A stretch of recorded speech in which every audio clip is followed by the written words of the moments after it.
Well.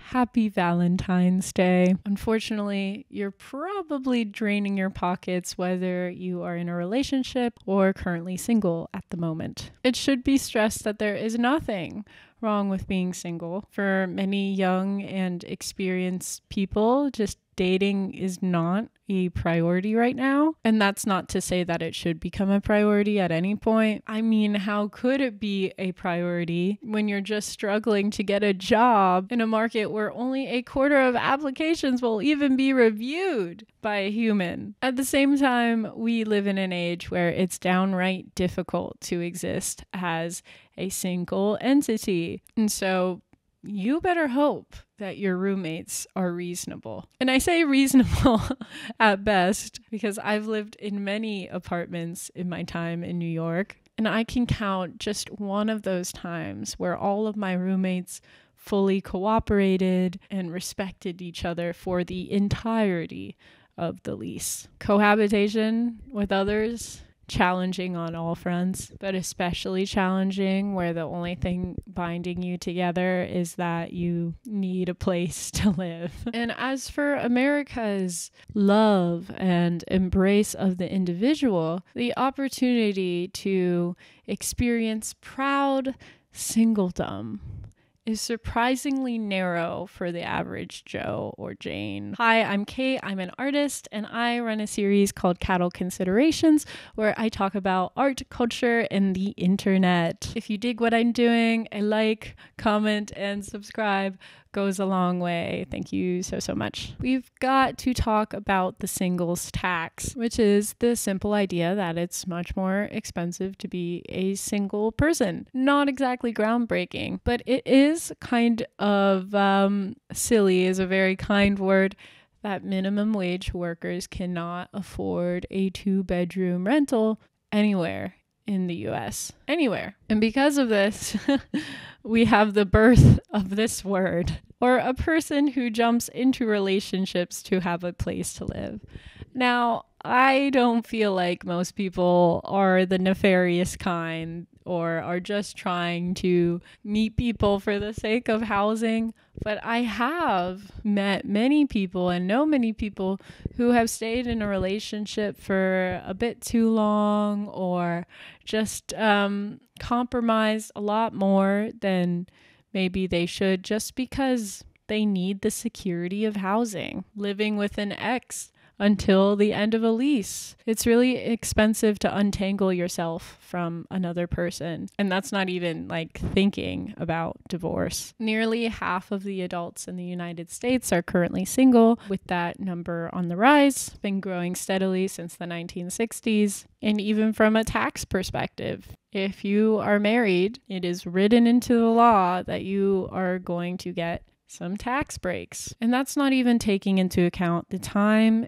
energy, and money that goes into dating. Or, I'm looking through the lens of someone who's looking for a relationship of some sort but is still single. I found it really interesting that people who are married or cohabitate drink less than single people. Once you're in a committed relationship, your drinking frequency declines permanently, whereas quantity goes back up if you exit that relationship. So this could be attributed to many things, but the biggest aspect is there's less of a pressure for you to go out and meet people, or there's someone around who can fulfill a bit more of your social needs. Not that you shouldn't have your own friends and people, but there's less pressure for you to venture out on your own. So you're spending lots of money. It's really challenging to get by with how expensive everything is. And then there's just the long-held collective truth that dating today is really hard. The loneliness epidemic isn't just a fun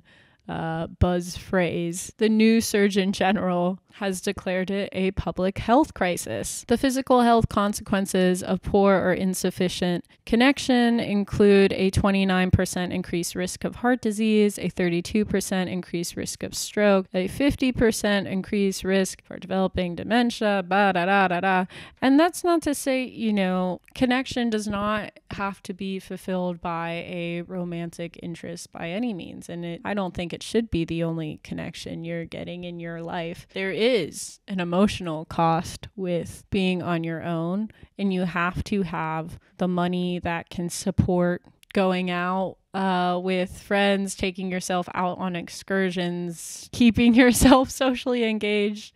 There's plenty of ways to have fun that do not cost money, but they can take some extra creativity, especially when the default is, at least in my experience, most friends are like, let's go get a drink. That can add up fast. I found it really interesting.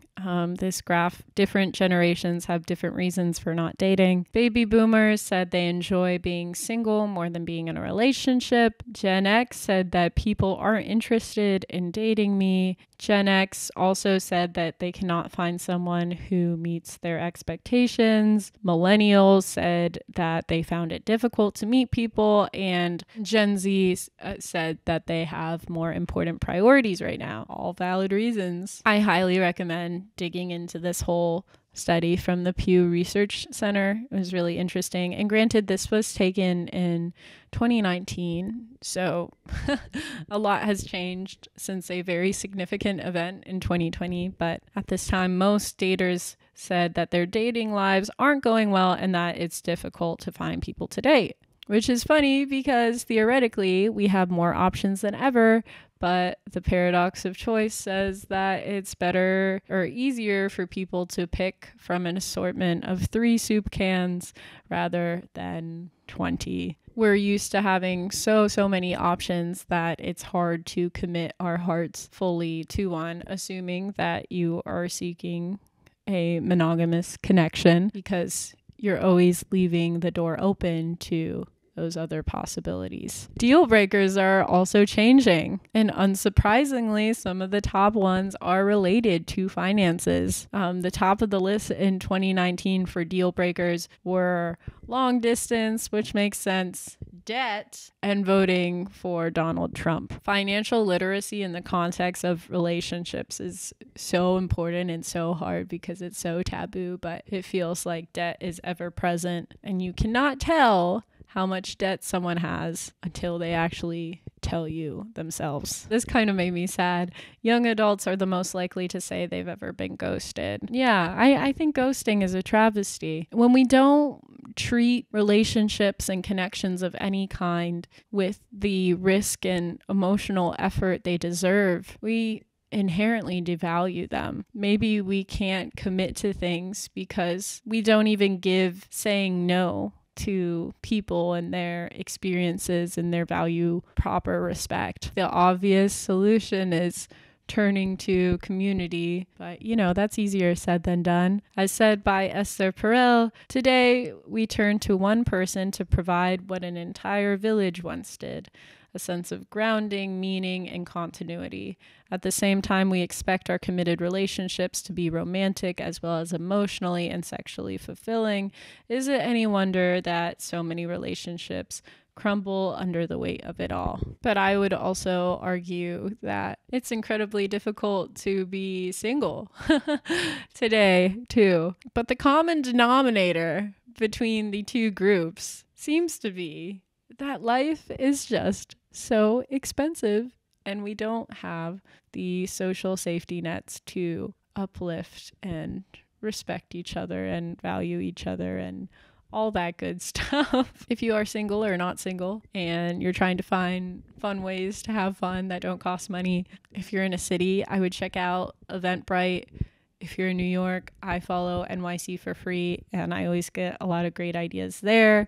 Libraries are amazing. Our libraries did get a significant budget cut this year, but enjoying them while they're here. Public parks are great. Something I've been trying to do, even though it scares me sometimes, is inviting people into my space. I don't do that a lot. Having someone over in the same way that you would as a kid, just to hang out, watch something, eat some snacks, have a cup of tea, going on walks together, getting some cheap art supplies from the store. There's so many different ways to expand our connections with people. It just takes a little bit of creativity and effort. I've been playing pickleball, which has been awesome, especially now that I realize that there's so many free public parks that once you have the paddles, you can just go have a great time. Hitting a ball against a wall, oh my gosh, talk about mind clearing. Incredible stuff. But wherever you are at on this Valentine's Day, I hope you are doing well, and hang in there in any position you're in. It's a tough situation out there, and yeah, thank you so much for watching. I will talk to you later. Bye.